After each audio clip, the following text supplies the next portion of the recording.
What are the reactions coming in? Very interestingly, Bharatiya Janata Party immediately reacting to the arrest and judicial custody of Delhi Chief Minister. Listen in. Arvind ji, पूरा India गठबंधन कल आपके लिए जुटा मामले में था, क्या कहेंगे? प्रधानमंत्री जी जो ये कर रहे हैं ये देश के लिए अच्छा नहीं है। 11 दिन उनकी पूछताछ हुई है, पूछताछ पूरी हो गई है।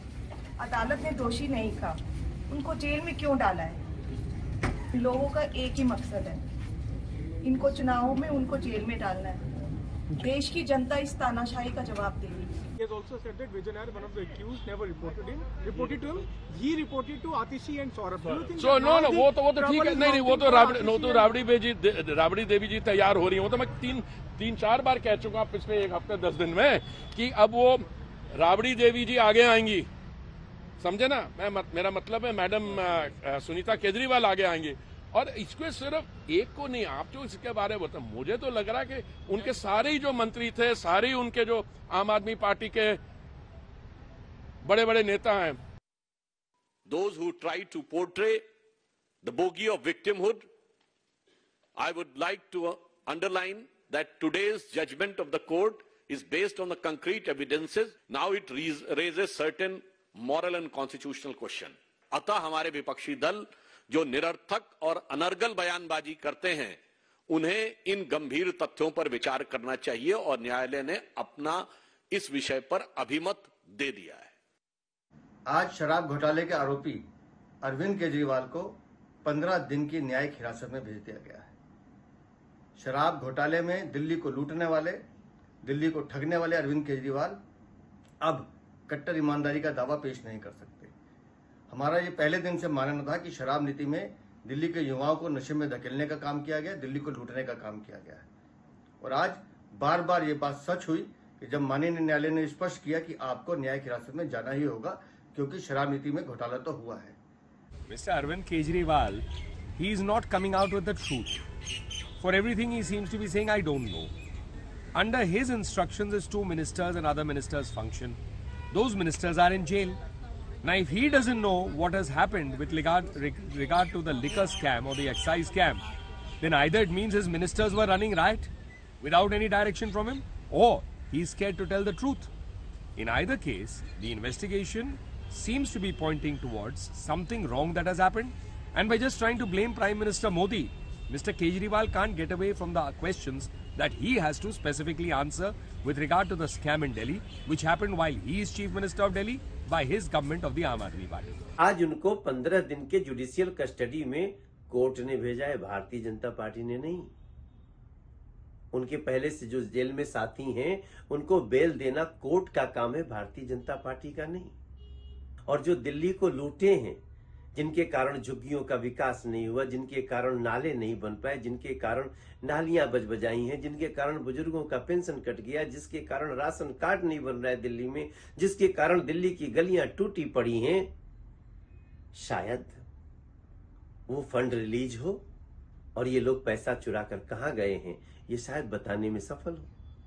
पूरे विश्व के अंदर भारत की न्याय व्यवस्था की स्वतंत्रता और निष्पक्षता की दुनिया शपथ लेती है और कानून अपना कार्य कर रहा है। कोई भी व्यक्ति व वंश या संगठन या पार्टी कानून व इंस्टीट्यूशन से ऊपर नहीं है, नहीं है, नहीं है।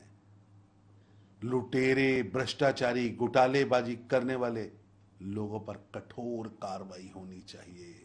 ये बहुत स्पष्ट साबित होता जा रहा है कि जब से आम आदमी पार्टी और कांग्रेस ने दिल्ली में चुनाव लड़ने का काम किया है, इन लोगों में एक ऐसी माहौल हो गया है भारतीय जनता पार्टी में, जहां जानते हैं दिल्ली में तो ये लोग सीट्स नहीं जीत पाएंगे। और ईडी, आईटी, सीबीआई का इस्तेमाल कर उनको जो हिरासत में रखा जा रहा है दुर्भाग्यपूर्ण है और फिर से दिखाता है कि विपक्ष को लेकर भारतीय जनता पार्टी चिंतित है, इसलिए उनको या तो चुप कराने का काम कर रही है या उनको हिरासत में लेने का काम कर रही है। Let's bring in our team of reporters on the ground here. Shreya Chatterjee tracking the latest from inside Tihar prison as well.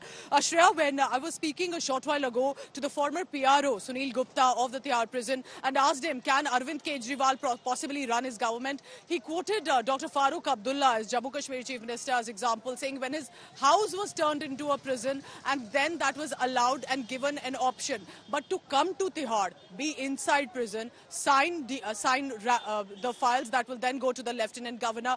Do you think it's going to be that easy for Arvind Kejriwal to continue? What are your sources telling you? Because Aam Aadmi Party says there is no way Arvind Kejriwal is going to drop as Chief Minister and we will take over. It was always him, it will be him. But then what happens next if he's not allowed?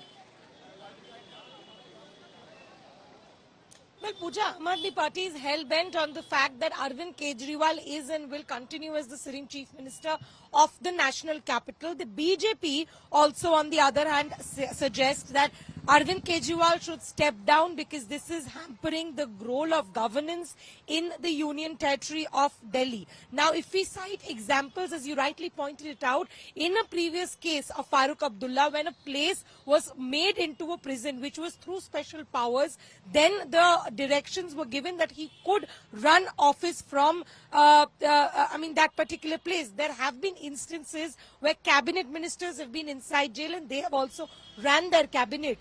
This purely depends on also the Lieutenant Governor of Delhi, what he does and how he sees this. But it will be difficult for Arvind Kejriwal, given the fact that there are limitations, surveillances of things that are and not to be allowed. There's already a direction that where ED has been made respondent regarding a PIL on what could be ED's response to the fact that Arvind Kejriwal shouldn't be allowed to give directions while he is in custody. This happened after there were 2 directions given by Arvind Kejriwal from ED's custody. So that matter is still pending. So yes, legally when we say there is no legal bar which says that no, he cannot run the government from the jail. However, it is a tricky line. This depends somewhere down the line purely on the Lieutenant Governor, and I do believe that these developments will be extremely fast-paced. Once Arvind Kejriwal goes to Tihar jail, in all likelihood, we will see some developments happening from the LG's office.